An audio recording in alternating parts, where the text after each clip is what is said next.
You're exceptionally lucky to be here at all. 300 million years in the past. The true rulers of this planet were insects. These were things beyond your darkest nightmares.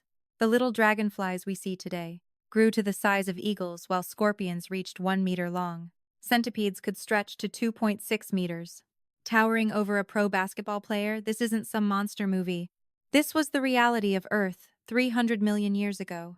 Scientists refer to this chapter in history as the Age of Giant Insects. In Earth's 4.6 billion year existence, you can't find another time. That was more outrageously wild than this.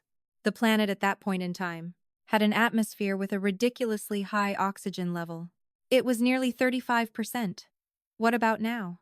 Today it's a mere 21%, far more than the 14% that started this growth. That atmospheric difference was the secret for the bugs. You see, it's important to understand that insects don't breathe with lungs as we do. They use a network of tiny tubes on their body's surface to pull oxygen directly from the air and deliver it straight to every single cell. However, this system has a critical weakness. The larger the creature, the tougher it is for oxygen to reach its inner tissues. This is why today's insects are at most palm-sized. But in the Carboniferous period, the atmosphere itself was like a pure oxygen tank. Insects were absorbing it relentlessly, expanding wildly with each new generation growing larger and larger over time. So if you journeyed back to that era and glanced up, you'd see the giant veined dragonfly first. But don't let its familiar name mislead you. There was nothing peaceful about this. This creature stretched 75 centimeters wide. Picture a small dog with wings patrolling the sky. Yet its enormous size wasn't the scariest part. Its incredible speed was. A modern dragonfly has a 95% success rate when hunting. It's one of nature's most successful killers.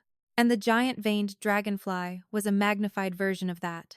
Its compound eye was built from 30,000 smaller eyes, essentially providing it with 360-degree natural radar.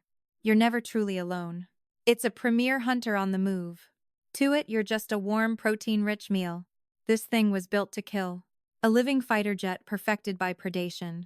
It hadn't yet mastered sharp aerial turns. 300 million years ago it learned to hover. It flew with stealth even at full velocity. Two hunters on the ground instantly locked on mid-dive. It strikes 10 times faster than an eye can blink.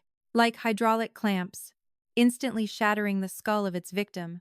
In that ancient period, the skies were completely devoid of birds. There were no pterosaurs. This horde of giant dragonflies was the undisputed sovereign of the air. Their swarms were large enough to blot out the sun, a waking nightmare like an endless plane crash. But if you believed for a second that staying on the ground meant you were safe, you were fatally mistaken. The ground was the real nightmare. Within the Carboniferous rainforests, a crawling terror roamed the floor, a monster the size of a train car, the giant Arthropleura. Old science articles might have told you this was the most savage predator in the entire history of the Earth. They claimed it constricted its prey like a boa and could even stand up to attack a human. But you'll want to hear this. Everything changed in 2024. Researchers finally unearthed this thing's fully intact fossil head.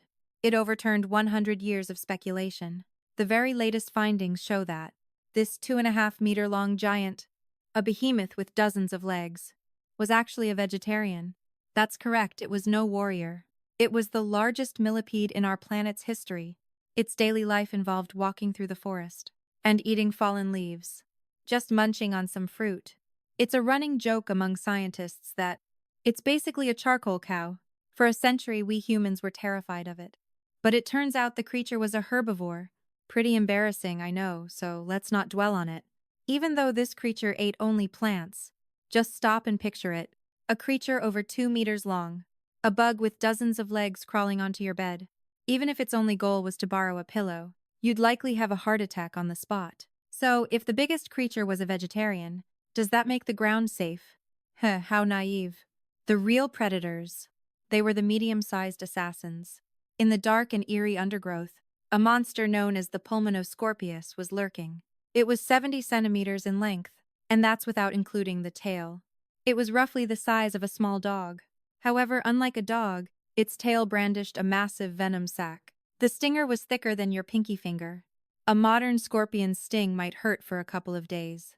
But the amount of venom in this ancient scorpion was enough to give an adult instant cardiac arrest. And deeper within the caves, gigantic spiders were busy spinning their webs. Although we have an incomplete fossil record, based on the leg fragments we've found, their body size was at least twice that of a modern tarantula. It also possessed a huge amount of deadly venom. You might think this is all just a scary story, but for our ancestors during that time, those early, less developed reptiles, who were the precursors to later mammals, this 50 million year span was the most terrifying period of their lives. It was truly their darkest time. Our ancestors were about the size of a mouse. They didn't dare show themselves in the daylight. With dragonflies controlling the air, they couldn't risk hiding in the grass. A giant scorpion's tail was always near.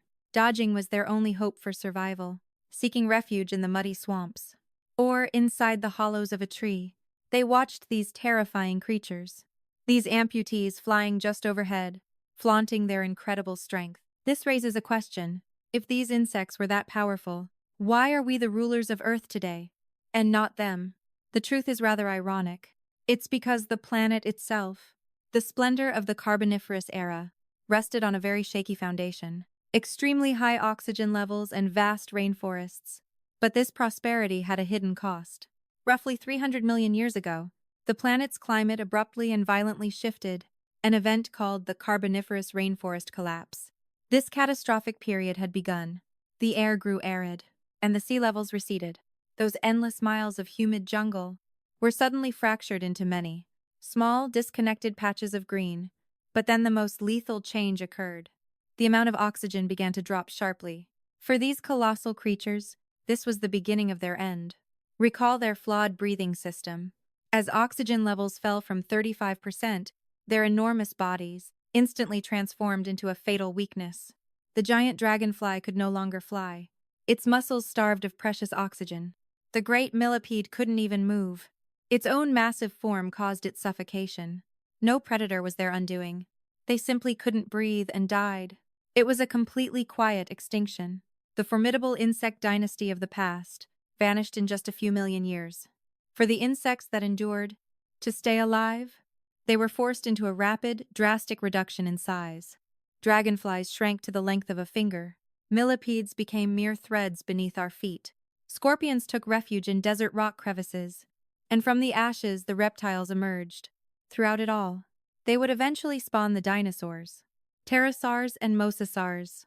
This launched the 230 million year age of reptiles, a lineage that even produced the first mammals, which were in fact our own distant ancestors. So, in a way, the giant insect epoch had to close, to make way for the time of the dinosaurs, and eventually for humans, today's apex predators. Yet the cycle was not complete. We now believe ourselves to be masters of this planet. We excavate the biological legacy of that ancient time. We call it coal, and we burn it relentlessly, releasing carbon dormant for 300 million years.